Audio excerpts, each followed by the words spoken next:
Hey, good evening everybody, I'm Dr. Ryan Weaver. Today we're going to be talking about our safety pin cycle here in a moment. So you may be wondering, well, why are you holding this big safety pin? Which is a prompt for today's topic. So have you ever wondered, what is the brain and body connection? What is the safety pin cycle? What is a pinched nerve? What is a subluxation? What are all these things that chiropractors talk about? And what do we talk about changing and helping to improve the nervous system? So tonight we're going to answer some of those questions. Again, I have this prompt here. It's a rather large safety pin, and most people probably don't even know what that is or what they are used for. But we do these spinal workshops, again, to inform our patients, our community, more clarity of what we do and more of what chiropractic care can help with. So tune into this. We do these every Tuesday evening. Again, these typically last anywhere from 10 to 15 minutes. We try to get straight to the point and give you some education. So we talk a lot about function and feeling at our office. That, hey, well, maybe you feel great. Why do you still have your spine checked? Or why should you?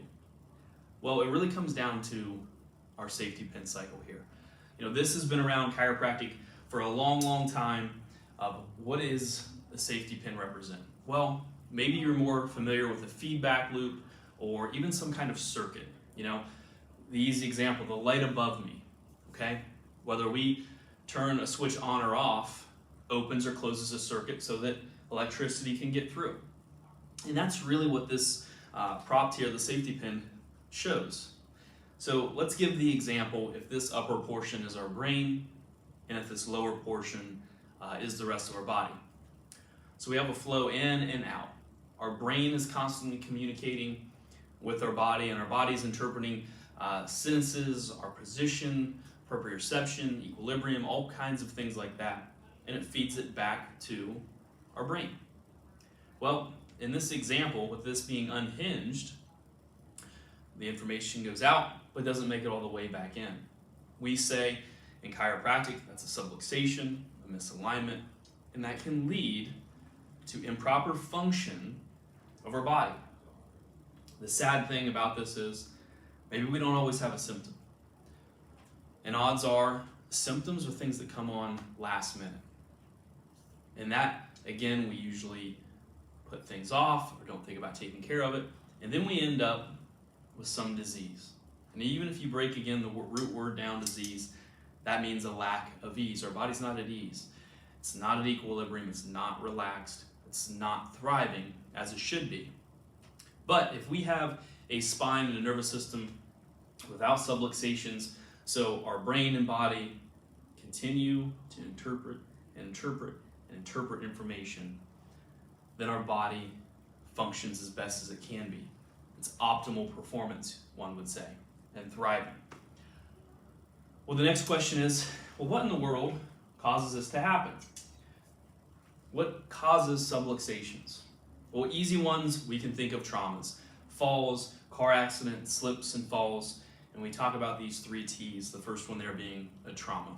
The next one, about toxins. That throws our body chemistry off as well. Whether that is things that we're eating, things that we're drinking, tobacco, alcohol, processed foods, sugars, even prescription drugs. Those are technically a toxin. I bring up antibiotics often because, yes, at times they're needed, but they also kill the good bacteria as well, hence why you should follow those up with a probiotic. But again, yes, we want to have balance. I love raspberry cheesecake, but it's loaded with sugar. There's things there that are not healthy and do not support your body in a good way. But again, that's balance. And the other the other T that we talk about is thoughts. One would say, well, what do you mean thoughts? Well, think about this. Stress is in our world. Relationship stress, kid stress, financial stress, work stress. Good Lord, don't even turn on the news, because for whatever side of the aisle you're on, it's a stressful situation. There's nothing ever positive on the news, but these things all break our body down. The more stress we're under, typically our immunity is the inverse relation of that. Okay? If we have zero stress, our immunity is usually thriving, but vice versa there. So Again, when we do our analysis on patients, we check to make sure, are there anything such as those thoughts, traumas, and toxins that can create subluxations there? And again, this is also called life. These things happen all the time. Again, in our office, we don't base care off of symptoms. Yes, you may have pain, you may have neck pain, headaches, low back pain. How about other things you don't think about chiropractic care helping with? Ear infections, heartburn, constipation, digestive issues, chronic fatigue, all of these other symptoms. And if you can see that nerve chart behind me, I know it's relatively small for you, there are tons of signs and symptoms that can be improved by having a well-adjusted spine to allow this body to function how it should. You know, our nervous system is one of the most complicated systems in our body. You know, we always talk about our heart, our cardiovascular system. We talk about that a lot, especially with diet and cholesterol. Those things are all important as well. But your nervous system is the most important thing. Without that, our body doesn't function. Things don't move. That's why if you have a spinal cord injury, you could be paraplegic or quadriplegic. Things just don't work how they should. And to even put, again, an emphasis, you know, if this safety pin's representing our nervous system here, is that there are more nerve cells in our human body than stars in the Milky Way. There's 100 billion neurons in our brain alone. Our nervous system, only 10% of our total nervous system actually feels pain. Everything else is all function. So again, pain is not indicative, or a symptom is not indicative of our total health. Because the sad reality is, there are some people who are walking around and have cancer and other diseases that have no idea they have them because they don't have a current symptom. And so again, I go back to this, you know, you heard me bring up a circuit with a light switch or a light bulb, but the speed of which this information travels is almost 300 miles an hour, 265 miles an hour that our nervous system travels. So again, we go back to thoughts, traumas, and toxins, those little things that can throw us off. So if you ever wondered, why should you see a chiropractor? Why do you know, one of the misconceptions, once I go, I always gotta go.